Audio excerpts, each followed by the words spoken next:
Hello दोस्तों, कैसे हैं आप सभी। उम्मीद है आप सभी बहुत ही अच्छे होंगे।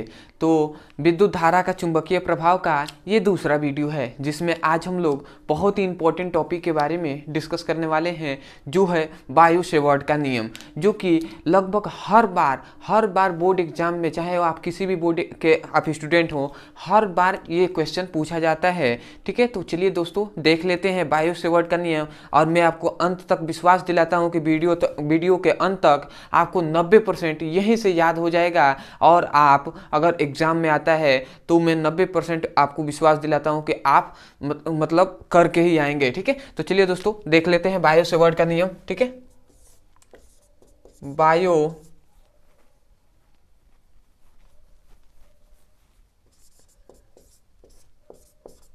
सेवर्ट का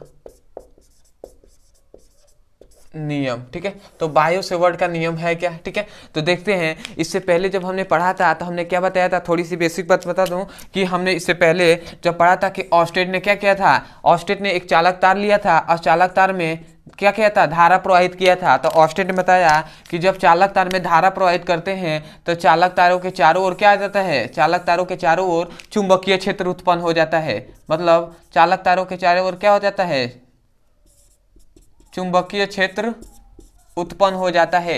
यही तो ऑस्टेट ने अपने प्रयोगों में बताया गया था।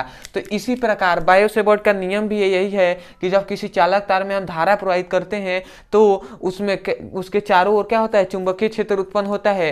तो उसी चुंबकीय क्षेत्र के किसी बिंदु पर हमें क्या करना है, किसी आर दूरी पर ऐसे हमें बिंदु पर क्या करना है, चुंबकीय क्षेत्र की तीव्रता ज्ञात करनी है। ठीक है, तो चलिए हम उसके बारे में आप डिस्कस करते हैं। बस इतना इसमें आपको जानना है, थोड़ी सी बेसिक, कि किसी चालक तार में जब धारा प्रवाहित करते हैं तो चालक तारों के चारों ओर चुंबकीय क्षेत्र उत्पन्न हो जाते हैं। ठीक है, तो आपको बस इतना पता होना चाहिए। ठीक है, उसके बाद चलिए अब हम देख लेते हैं, बायो सेवर्ट के नियम पे आते हैं। तो देखिए बायो सेवर्ट ने क्या कहा था, बायो सेवर्ट ने अपने नियम में कहा था कि इन्होंने क्या किया, बायो सेवर्ट ने एक चालक तार लिया। ठीक है, ये क्या है, चालक तार है। ठीक है, और ये क्या है, मान लेते हैं चालक तार एल है। ठीक है, और ये अनंत लंबाई का चालक तार है। मतलब इसकी सीमाएं नहीं है। अनंत मतलब क्या होता है, इसकी सीमा नहीं है कि ये कितनी लंबी चालक तार है, जिसे हमने एल से प्रदर्शित किया। और इस चालक तार में हमने क्या किया, इस चालक तार में हम धारा प्रवाहित करते हैं, इस चालक तार में विद्युत धारा प्रवाहित करते हैं, तथा इस चालक तार के किसी बिंदु से आर दूरी पर, समझिएगा,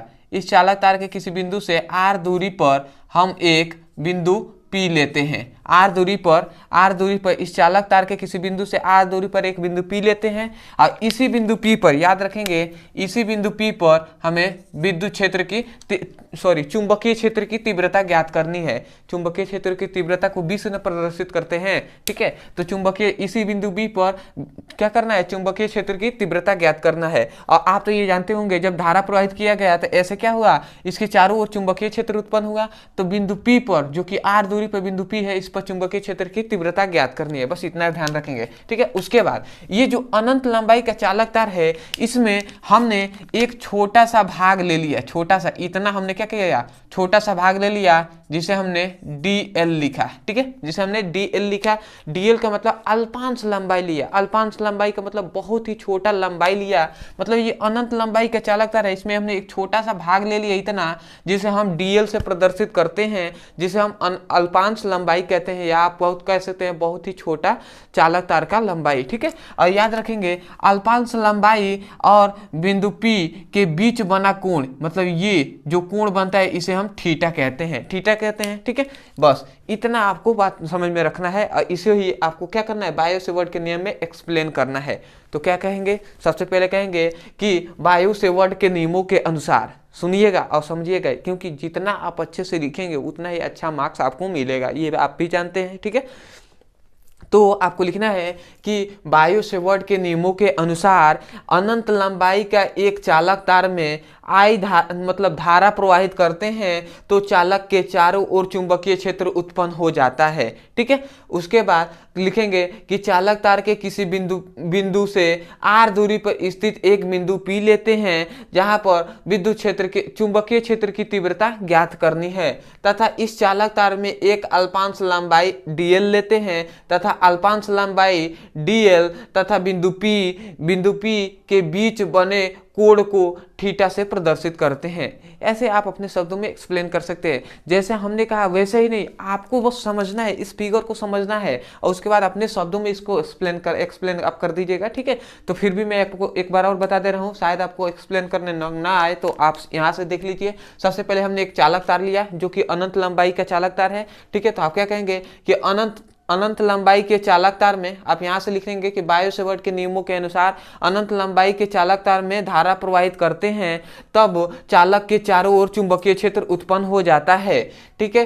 तब चालक तार के किसी बिंदु से r दूरी पर एक बिंदु P लेते हैं जहां पर चुंबकीय क्षेत्र की तीव्रता ज्ञात करनी है, ठीक है। उसके बाद लिखेंगे चालक तार की लंबाई dl एक चालक तार के अनंत लंबाई के चालक तार में एक अल्पांश dl पृष्ठ लेते हैं जहां dl पृष्ठ और बिंदु P के बीच बना कोण थीटा है। इतना आपको बात को एक्सप्लेन कर लेना है। इसके बाद आपको लिखना है कि इनके बायो सेवर्ट के 4 नियम हैं, ठीक है। इसको आपको एक्सप्लेन करना है। उसके बाद लिखेंगे तथा बायो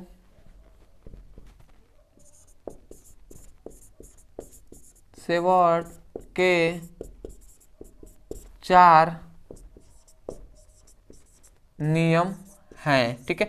तो बायो सेवर्ट के 4 नियम हैं, वो कौन कौन से हैं आपको बहुत ही अच्छे से समझाया जाएगा, ठीक है। बस आपको एक एक बात को आपको सबसे पहले आपको याद रखना है कि बायो सेवर्ट का नियम पूछे तो इसको एक्सप्लेन करना है, उसके बाद ये फिगर बनाना है, इसको अपने शब्द में बोलकर उसके बाद ये फिगर बना दीजिएगा। उसके बाद आप लिखिएगा तथा बायो सेवर्ट के 4 नियम है, ठीक है। तो पहला नियम क्या है, पहला नियम क्या है ये देख लेते हैं। तो पहला नियम कहता है कि इस जो चालक तार है, जो अल्पांश लंबाई है ना, इस अल्पांश लंबाई पर ही हमें क्या करना है, अल्पांश लंबाई के कारण ही हमें चुंबकीय क्षेत्र की तीव्रता ज्ञात करनी है।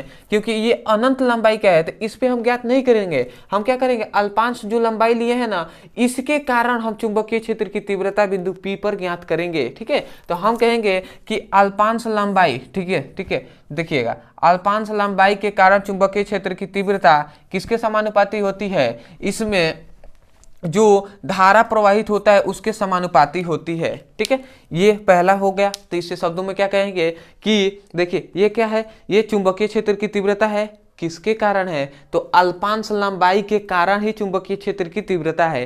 और ये क्या है, आई क्या है, विद्युत धारा है, मतलब जो ये धारा इस चालक तार में प्रवाहित किया गया वो है। तो हम शब्दों में क्या कहेंगे कि अल्पांश लंबाई के कारण उत्पन्न चुंबकीय क्षेत्र की तीव्रता उसमें प्रवाहित धारा के समानुपाती होती है। ये आप लिख देंगे पहला नियम, ठीक है।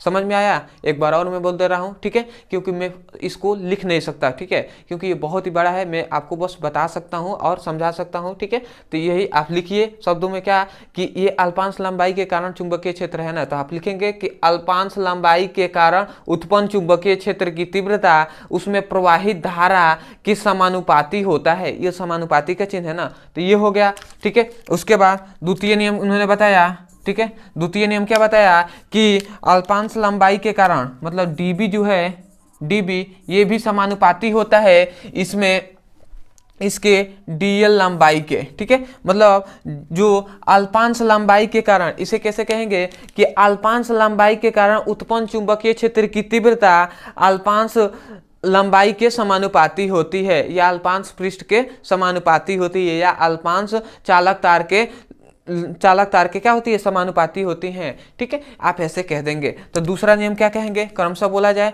तो पहला नियम क्या कहेंगे कि अल्पांश लंबाई के कारण उत्पन्न चुंबकीय क्षेत्र की तीव्रता इसमें प्रवाहित धारा के समानुपाती होती है, तथा दूसरा नियम क्या कहेंगे कि बायो सेवर्ट के दूसरे नियमों के अनुसार अल्पांश लंबाई के कारण उत्पन्न चुंबकीय क्षेत्र की तीव्रता इस चालक तार के अल्पांश लंबाई के समानुपाती होती है, ठीक है। तो ये बोल देंगे। तीसरा आपको याद रखना है, ये तो 2 हो गया नियम, ठीक है। तीसरा, ठीक है, पहले तीसरा याद रखेंगे कि तीसरा होता है कि जो उत्पन्न चुंबकीय क्षेत्र की तीव्रता होती है ये समानुपाती होती है इसके जो थीटा कोण है ना, इसके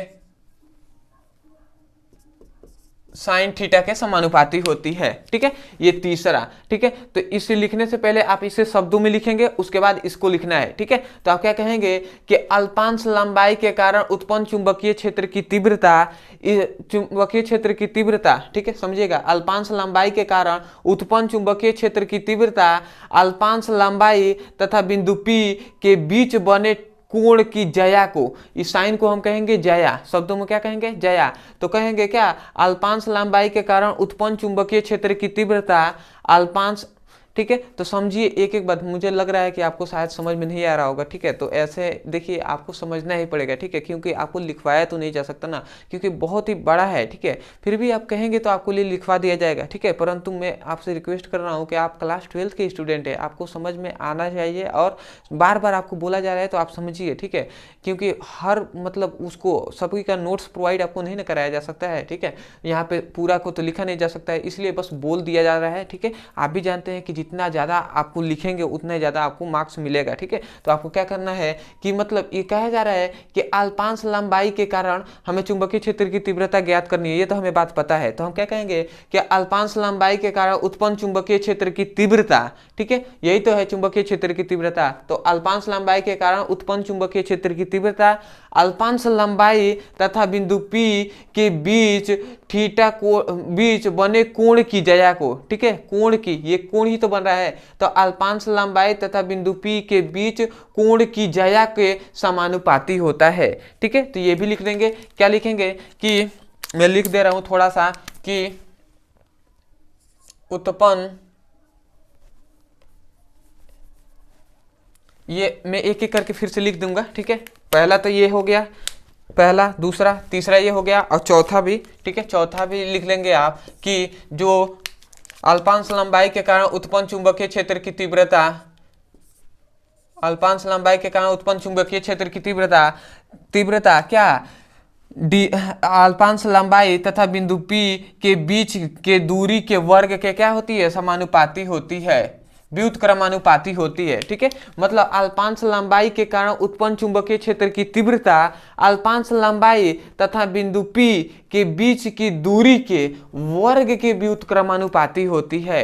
ठीक है, तो ये हो गया। ठीक है, तो मैं एक एक करके लिख दे रहा हूं। ठीक है, इसको मैं एक एक करके सबसे पहले इसका लिख दे रहा हूं। ठीक है, थोड़ा सा यहाँ पे, उसके बाद मिटका दूंगा। ठीक है, ये क्या कहता है कि इतना आप लिख लिया जाएगा कि अल्पांश लंबाई के कारण उत्पन्न चुंबकीय क्षेत्र की तीव्रता।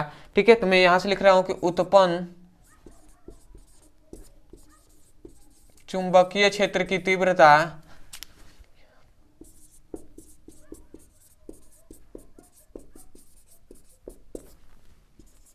उसमें प्रवाहित धारा के समानुपाती होता है। ठीक है, तो ये हो गया पहला। सबसे पहले इसको लिखेंगे, क्या लिखेंगे कि बायो सेवर्ट के प्रथम नियमों के अनुसार अल्पांश लंबाई के कारण, इतना लिखने के बाद आपको लिखना है कि बायो सेवर्ट के प्रथम नियमों के अनुसार अल्पांश लंबाई के कारण उत्पन्न चुंबकीय क्षेत्र की तीव्रता उसमें प्रवाहित धारा के समानुपाती होता है, ये लिखना है। उसके बाद ये पहला आपको लिख लेना है। ठीक है, पहला सूत्र। ठीक है, उसके बाद दूसरे के लिए लिखवा रहा हूं। दूसरे के लिए क्या लिखेंगे कि अल्पांश लंबाई के कारण उत्पन्न चुंबकीय क्षेत्र की तीव्रता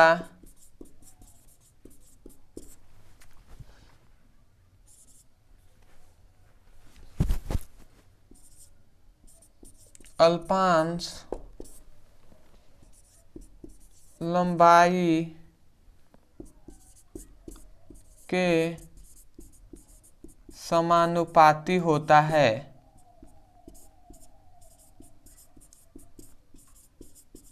ठीक है, तो इसका दूसरा हो गया, मतलब अल्पांश लंबाई के कारण उत्पन्न चुंबकीय क्षेत्र की तीव्रता अल्पांश लंबाई के समानुपाती होता है। ठीक है, दूसरा हो गया। तीसरे के लिए अब लिख दे रहा हूं। ठीक है, यहाँ पे नीचे। ठीक है, क्योंकि मुझे भी कंफर्म हो जाएगा कि आपको कोई दिक्कत नहीं है। ठीक है, क्योंकि मेरे तरफ से कोई कमी, मैं नहीं चाहता हूं कि मेरे तरफ से कोई कमी रहे। ठीक है, तो तीसरा क्या कह रहा है कि अल्पांश लंबाई के कारण उत्पन्न चुंबकीय क्षेत्र की तीव्रता, ठीक है, अल्पांश लंबाई के कारण उत्पन्न चुंबकीय क्षेत्र की तीव्रता अल्पांश लंबाई तथा बिंदु P के बीच बने कोण की ज्या के समानुपाती होता है। तो ये लिख लेंगे मैं लिख दे रहा हूं कि उत्पन्न चुंबकीय क्षेत्र की तीव्रता, चुंबकीय क्षेत्र की तीव्रता, इतना तो आपको हमेशा सभी में लिखना है, तीव्रता अल्पांश लंबाई तथा बिंदु P के बीच बने कोण की ज्या के समानुपाती होता है।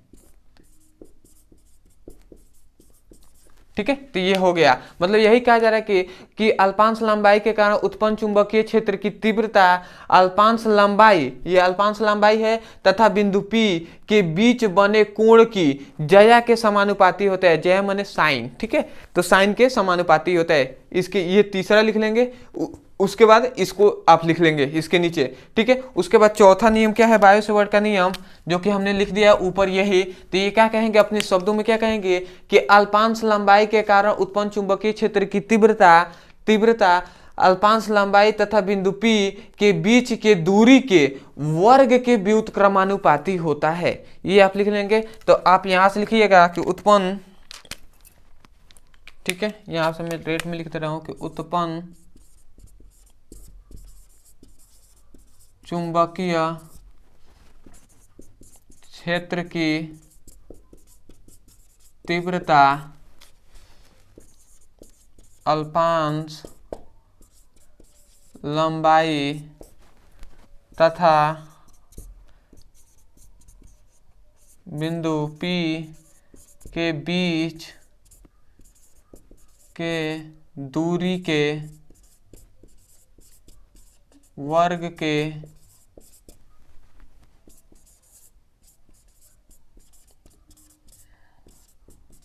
व्युत्क्रमानुपाती होता है। ठीक है, तो ये आप लिख लेंगे। चारों मैंने नियम भी लिखवा दिया क्योंकि मैं नहीं चाहता था कि मेरे तरफ से कोई भी कमी हो। ठीक है, तो आपको सभी में तो समान ही बोलना है। ये क्या है, सभी, ये जो चुंबकीय क्षेत्र की तीव्रता है ना, ये किसके कारण उत्पन्न हो रही है, अल्पांश लंबाई के कारण उत्पन्न चुंबकीय क्षेत्र की तीव्रता है। ठीक है, तो यही बोल देना कि अल्पांश लंबाई के कारण उत्पन्न चुंबकीय क्षेत्र की तीव्रता धारा के समानुपाती होती है, अल्पांश लंबाई के समानुपाती होती है, बने कोण की, किसके बने, मतलब अल्पांश लंबाई तथा बिंदु P के बीच बने कोण की ज्या के समानुपाती होती है, तथा इसके बीच के दूरी के वर्ग के व्युत्क्रमानुपाती होती है। ये तो चार नियम है, तो इसको लिख लीजिएगा। इसको मैं मिटका दे रहा हूँ। ठीक है, आपके बस हेल्प के लिए मैं लिख दिया हूँ। ठीक है, तो इसको मैं मिटका दे रहा हूँ, उसके आगे आपको करना है। ठीक है, तो इसके आगे हम बताते हैं आपको। ठीक है, तो इसको मिटका दे रहा हूँ। इतना मेहनत से लिखे, मिटकाने में थोड़ा सा वो सोच। ठीक है, अब देखते हैं। ठीक है, आगे। ठीक है, तो ये चार ठो इन्होंने नियम दिया, चार ये फॉर्मूले दे दिए। तो इसे समीकरण फर्स्ट ले लेते हैं, इसे समीकरण सेकेंड, इसे समीकरण थर्ड, ऐसे समीकरण 4। ठीक है, अब ये चार हो गए। तो अब लिखेंगे समीकरण फर्स्ट, सेकेंड, थर्ड तथा फोर्थ से। ठीक है, समीकरण फर्स्ट, सेकेंड, थर्ड तथा फोर्थ से। अब हम देख रहे हैं कि सभी में चुंबकीय क्षेत्र की तीव्रता है। तो यदि हम एक चुंबकीय क्षेत्र की तीव्रता कर दें, ठीक है, एक चुंबकीय क्षेत्र की तीव्रता, तो ये क्या हो जाएगा, ये सभी गुणा में हो जाएंगे। तो ये क्या हो जाएगा, I, फिर से dl, फिर से साइन थीटा, ये भी गुणा हो जाएगा। तो क्या हो जाएगा, I 1/r²। ये सभी क्या है, गुणा में है। ठीक है, इनके बीच में क्या है, गुणा है। अब ये गुणा करा लेंगे तो क्या हो जाएगा, dB = क्या हो जाएगा, ये समानुपाती का चिन्ह रहेगा ना, क्योंकि सभी के समानुपाती है, तो यहाँ पे भी समानुपाती होगा। तो समानुपाती, ये क्या हो जाएगा, I dl साइन थीटा बटे r²। ये नीचे आ गया r²। अब उसके बाद देखिए, ये जो समानुपाती का यहाँ पे चिन्ह है, ये जो समानुपाती का चिन्ह है, ये हटेगा जब बराबर का चिन्ह आएगा। जब ये समानुपाती का चिन्ह हटता है तो क्या आता है, यहाँ पर ये जो समानुपाती का चिन्ह आता है, इक्वल का चिन्ह आता है, तो यहाँ पे एक नियतांक आता है जिसे हम क्या कहते हैं, म्यू नॉट बाई 4 पाई से प्रदर्शित करते हैं। और उसके बाद फिर से I D L sine theta बटे आर स्क्वायर, ये हो गया। अब याद रखेंगे यही आपका होता है बायो सेवर्ट के नियमों के कारण उत्पन्न चुंबकीय क्षेत्र की तीव्रता। मतलब बायो सेवर्ट के नियमों के अनुसार अल्पांश लंबाई के कारण उत्पन्न चुंबकीय क्षेत्र की तीव्रता ये है। अब याद रखेंगे इसके बारे में कि ये जो है म्यू बाई 4 पाई, इसका मान होता है क्या, 10 के पावर -7, ठीक है, 10 टू द पावर -7 इसका मान होता है। तो इसको याद रखेंगे क्योंकि न्यूमेरिकल बनाते समय आपको इसका मतलब क्या होगा, प्रयोग होगा, ठीक है। उसके बाद ये क्या है, म्यू नॉट क्या है, तो इसे याद रखेंगे। जो म्यू नॉट है ये क्या है, आप जानते ही होंगे कि ये क्या है, वायु या निर्वात में क्या है, चुंबक की चुंबकशीलता है, ठीक है। तो इसे भी याद रखेंगे कि म्यू नॉट क्या है, वायु या निर्वात में चुंबक की चुंबकशीलता है, ठीक है। और इसका मान दोनों का याद रखेंगे, 10 टू द पावर -7 होता है। और अल्पांश लंबाई के कारण उत्पन्न चुंबकीय क्षेत्र की तीव्रता का फॉर्मूला ये होता है बायो सेवर्ट का। आपको सिंपल से ऐसे ही लिख देना है। सबसे पहले आपको इस फिगर को बनाकर इसे एक्सप्लेन करना है, उसके बाद लिखना है। जब इसको एक्सप्लेन कर देंगे तो उसके बाद तथा लिखना है, तथा बायो सेवर्ट के 4 नियम है, ठीक है। उसके बाद ये चारों नियम का मैंने जैसे लिखवाया था, ठीक है, शब्द में। तो सबसे पहले शब्द इसका लिखना है पहले का, उसके बाद पहले का इसका शब्द लिखना है, ठीक है, कि अल्पांश लंबाई के कारण उत्पन्न चुंबकीय क्षेत्र की तीव्रता उसमें प्रवाहित धारा का समानुपाती होता है। उसके बाद इसको उतार लेना है, उसी बार इसको भी लिखना है, उसके बाद उतारना है, इसको भी लिखकर उतार देना है, फिर से इसको भी लिखकर उसके बाद इसको फॉर्मूले को लिखना है, ठीक है। उसके बाद लिखना है सिंपल सी समीकरण फर्स्ट, सेकेंड तथा थर्ड से। उसके बाद आपको सिंपल सी, जब चारों क्या है चुंबकीय क्षेत्र है, तो हमने एक चुंबकीय क्षेत्र मान लिया, तो ये सभी क्या हो जाएंगे, गुणा में हो जाएंगे। और समानुपाती का ये क्या हो गया, ये एक इसमें गुणा हो गया, तो एक इधर हो गया, आर क्या हो गया, आर स्क्वायर नीचे हो गया, ठीक है। उसके बाद ये समानुपाती का चिन्ह हटता है तो इक्वल आता है, और एक नियतांक आता है जिसका मान होता है 10 टू द पावर -7, ठीक है। और जहां पर म्यू नॉट का मान क्या है, म्यू नॉट क्या है, वायु या निर्वात में चुंबक की चुंबकशीलता है, ठीक है। तो ये आपका हो गया बायो सेवर्ट का नियम। तो उम्मीद है दोस्तों बहुत ही अच्छे से समझ में आया होगा। मुझे लगा जितना मैं कोशिश कर सकता था मैंने आपको बताया, ठीक है। परंतु आप सोचे होंगे डेफिनेशन तो आपको मैं मतलब लिखा तो है ये नहीं है। देखिए दोस्तों, लिखना उतना मतलब एक तरह से कहा जाए तो पॉसिबल नहीं है, ठीक है। बोर्ड में आपको बोर्ड पे ऐसे लिख कर बताना, ये अभी आप हायर स्कूल में चले गए हैं तो इतना मतलब उचित नहीं होगा, ठीक है। तो आपको मैं कोशिश करता हूं कि बार बार मैं आपको बताता हूं तो आपको समझ में आ जाना चाहिए, ठीक है। तो चलिए दोस्तों, मिलते हैं अगले वीडियो में। अगर वीडियो अच्छा लगा हो, अगर आपको इससे कुछ सीखने को मिला हो, तो आप कमेंट सेक्शन में हमें जरूर बताइएगा कि हाँ कोई दिक्कत तो नहीं है, ठीक है। इसको कमेंट सेक्शन में जरूर बताइएगा कि हाँ हमें समझ में आया है कि नहीं, ठीक है। और दूसरी बात, अगर हमारे चैनल पर नए हो तो हमारे चैनल को सब्सक्राइब कर लीजिएगा, और हो सके तो वीडियो को लाइक भी कर दीजिएगा, ठीक है। परंतु सीखने को मिला हो तो। और अगर आपको कोई भी टॉपिक अगर समझ में नहीं आता है, कोई भी टॉपिक फिजिक्स के रिलेटिव में कोई भी टॉपिक समझ में नहीं आता है, तो सिंपल सा उसका नाम लिखिए यूट्यूब पर, और उसके बाद अंत में क्या कर दीजिए, हमारे चैनल का नाम लिखिए, वहाँ पे आपको वीडियो मिल जाएगा, अच्छे से जाकर वहाँ से पढ़ाई कर सकते हैं, ठीक है। और अगर यदि आप क्लास 12th के स्टूडेंट होंगे तो डिस्क्रिप्शन में लिंक दे दिया जाएगा क्लास 12th फिजिक्स या भौतिक विज्ञान आल वीडियो प्लेलिस्ट का। वहाँ से जाकर एक एक जो हर बोर्ड एग्जाम में बार बार वो क्वेश्चन पूछे जाते हैं, ठीक है। तो उसका बस इंपॉर्टेंट क्वेश्चन ही आपको कराया जा रहा है, तो उसका सिलेबस के अनुसार आपको मिल जाएगा वीडियो एक एक करके। तो वहाँ से जाकर आप सुंदर से नोट्स अपने बना सकते हैं और अच्छे से समझ सकते हैं, ठीक है। तो चलिए दोस्तों, मिलते हैं अगले वीडियो में। धन्यवाद।